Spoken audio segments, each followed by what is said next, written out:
Ibu ini pingsan mengetahui Cornelis Agung tewas dalam kebakaran yang menghanguskan rumahnya di Jalan Kebagusan Raya, Pasar Minggu, Jakarta Selatan, Sabtu dini hari. Saat kebakaran, korban diketahui mengalami stroke, kesulitan berjalan, dan tak sempat menyelamatkan diri. Jenazah korban ditemukan petugas damkar di dalam kamarnya di lantai 2. Jenazah korban langsung dievakuasi ke Rumah Sakit Fatmawati. Menurut petugas damkar, api pertama kali muncul di lantai 1, diduga akibat korsleting listrik. Api kemudian menjalar dan menghanguskan seluruh bangunan rumah mewah 2 lantai ini. Untuk penyebab terjadinya kebakaran, yaitu dari korsleting listrik. Dari korsleting listrik, dugaan sementara. Dan untuk korban saat ini sudah dibawa ke rumah sakit untuk otopsi di Rumah Sakit Fatmawati. Kebakaran bisa dipadamkan setelah 20 unit mobil damkar dan puluhan personil diterjunkan ke lokasi. Dari Jakarta, Rizky Falupi, iNews, melaporkan. Pemirsa, 2 lansia yang merupakan ibu dan anak ditemukan tewas di belakang pintu rumahnya di Cilandak, Jakarta Selatan. Tragis, keduanya diduga telah meninggal sejak beberapa hari lalu.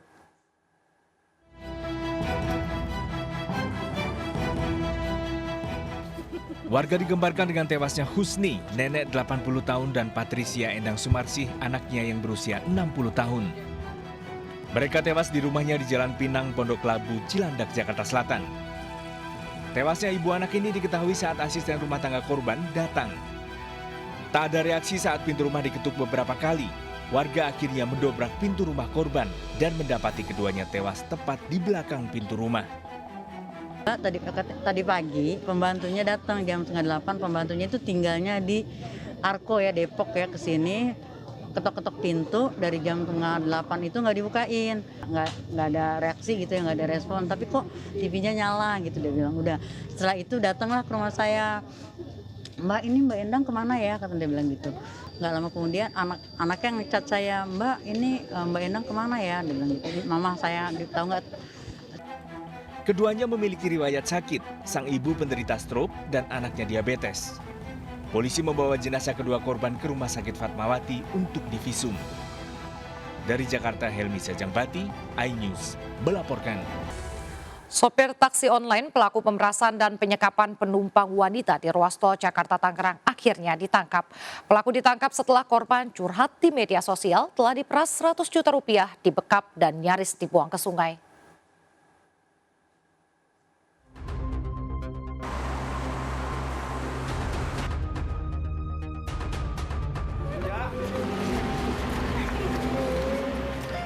Isak tangis keluarga pecah saat Michael, sopir taksi online pelaku pemerasan dan penyekapan wanita, tiba di Polres Jakarta Barat. Michael ditangkap di kawasan Cempaka Putih, Jakarta Pusat usai pengakuan korban Cindy Pangestu viral di media sosial. Sebelumnya melalui media sosial, Cindy mengaku diperas dan disekap di sebuah taksi online dalam perjalanan pulang dari Mall Grogol, Petamburan ke kawasan Puri Mansion, Kembangan.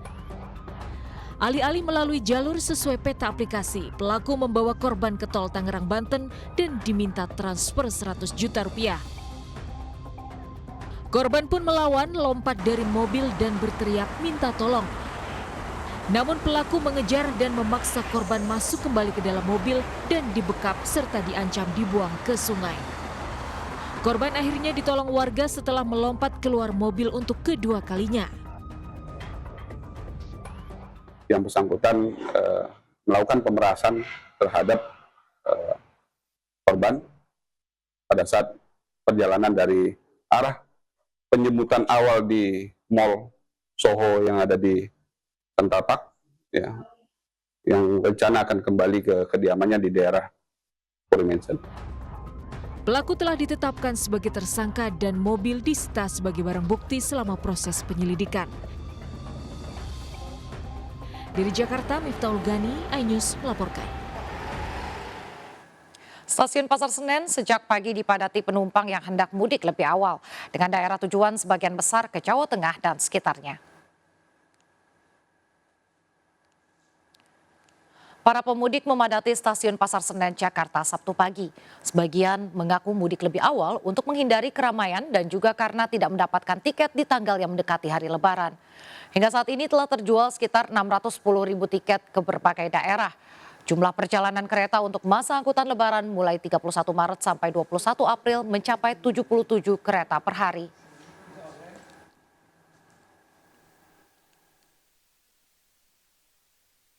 Saya dengan Naomi. Enggak sih, enggak. Karena kita kan udah ada schedule-nya untuk kita harus pulang hari ini. Adel. Oke. Adel mau kemana ini tujuannya? Saya mau pulang ke Tegal. Pulang ke Tegal. Iya. Mudik. Iya, Oke, mudik. Di sini kerja apa kuliah? kuliah. Kuliah di sini ya. Oke. Kak Adel kenapa memilih untuk berangkat pada hari ini? Karena kebetulan jadwal kuliah saya sudah libur dan tiket saya yang kosong itu hari ini. Pemirsa, kenaikan jumlah penumpang di Bandara Soekarno-Hatta Tangerang, Banten juga mulai terlihat 2 pekan jelang Lebaran. Dan sudah ada rekan Wenda Nura di Bandara Soekarno-Hatta. Dan Wenda, selamat siang. Untuk mengetahui bagaimana situasi di sana dan pemudik awal ini, apakah sudah ada kenaikan harga tiket pesawat, Wenda? Ya, selamat siang Nadia dan juga pemirsa. Melaporkan dari tempat saya berada saat ini, tepatnya di Terminal 3 Bandara Soekarno-Hatta, memang sudah mulai dipadati oleh ribuan penumpang. Dan mereka terlihat di antrian counter check-in penerbangan domestik, dan mereka adalah masyarakat yang sudah mendapatkan cuti atau libur dari tempat mereka beraktivitas dan lebih memilih untuk pulang lebih awal ke kampung halamannya masing-masing. Berdasarkan data yang kami terima dari pihak Bandara Soekarno-Hatta, pada hari ini terdapat 866 penerbangan dengan jumlah penumpang mencapai 106.000 penumpang. Sedangkan untuk puncak arus mudik di Bandara Soekarno-Hatta ini diprediksi akan terjadi pada tanggal 6 April 2024 dengan total penerbangan mencapai 1.212 penerbangan dengan jumlah penumpang mencapai 188.000 penumpang. Dan di 2 pekan menjelang Hari Raya Idul Fitri ini kenaikan harga tiket sudah mulai naik sekitar 10 hingga 20% dan diprediksi akan terus meningkat hingga 50%. Dan tentunya ini yang dikeluhkan oleh para penumpang. Jadi untuk Anda pemirsa yang akan melakukan perjalanan mudik Lebaran, disarankan untuk membeli tiket jauh hari sebelum tanggal keberangkatan untuk mengantisipasi lonjaknya kenaikan harga tiket. Demikian informasi yang dapat kami sampaikan. Kembali ke studio, Nadia. Baik, terima kasih Wenda melaporkan langsung dari Bandara Soekarno-Hatta. Selamat bertugas kembali. Pemirsa, memberi uang pecahan baru saat Lebaran masih menjadi tradisi di sebagian besar masyarakat. Demi mendapat uang pecahan, ribuan warga rela antri berjam-jam di posko penukaran uang Bank Indonesia. Salah satunya di kawasan GBK Senayan.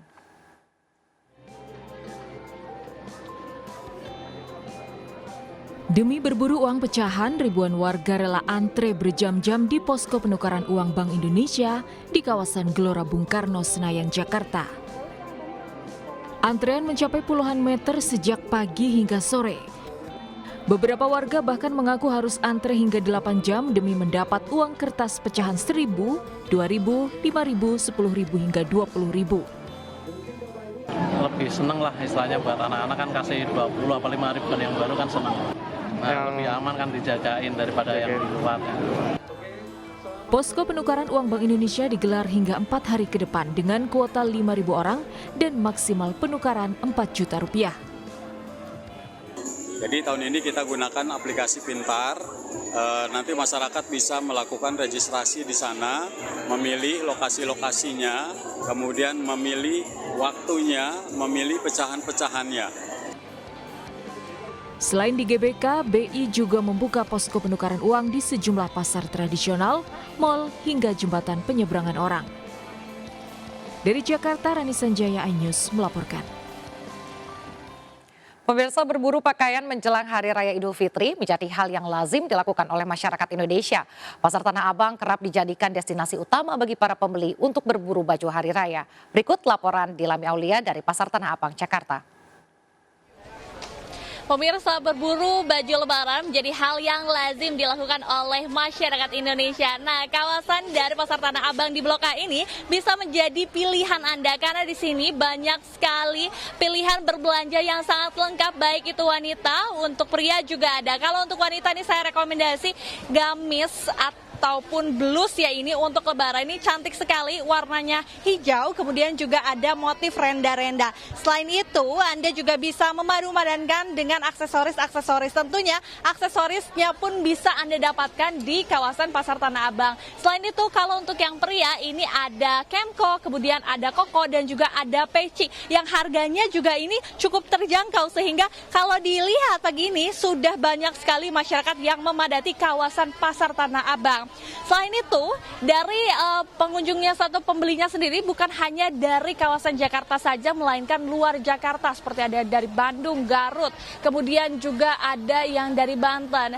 Sangatlah beragam pemirsa. Selain itu pun, memang untuk Anda yang ingin memutuskan untuk berbelanja ke kawasan Tanah Abang, lebih baik menggunakan transportasi umum, dikarenakan kemacetan memang terus melanda, terlebih di depan kawasan Pasar Tanah Abang. Dari Jakarta, Dilami Aulia, Wildan Aulia Agnes melaporkan.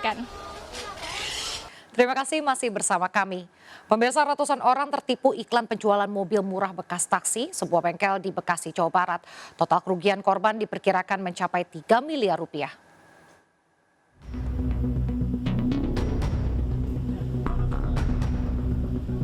Pupus sudah harapan Ridwan menaiki mobil impian untuk berlebaran ke kampung halaman.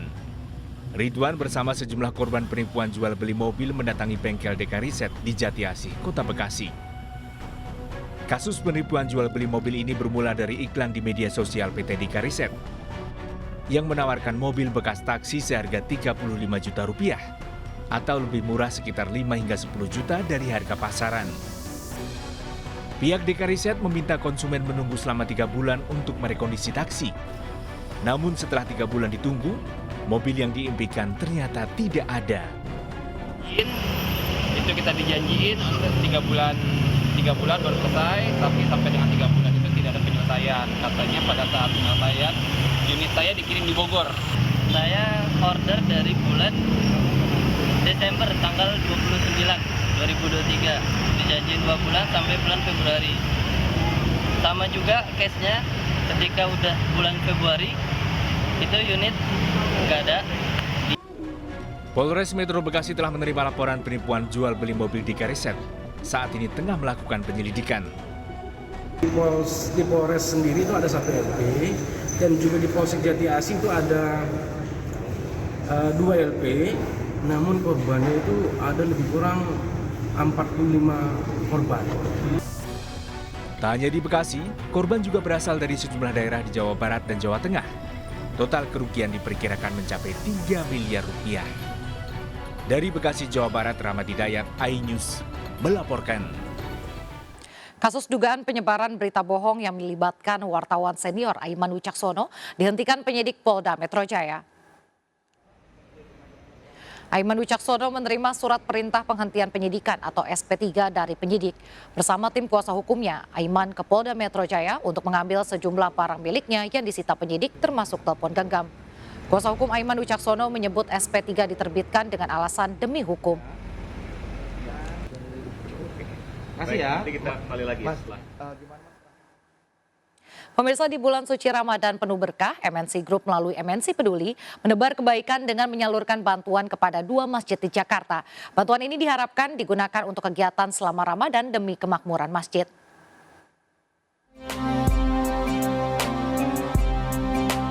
MNC Group melalui MNC Peduli menyalurkan bantuan uang tunai sebesar 100 juta rupiah kepada Masjid Bimantara yang berada di Komplek MNC Center Kebonsirih, Jakarta Pusat. Masjid yang menjadi kebanggaan warga Kebonsirih ini selalu aktif menggelar kegiatan keagamaan saat bulan Ramadan.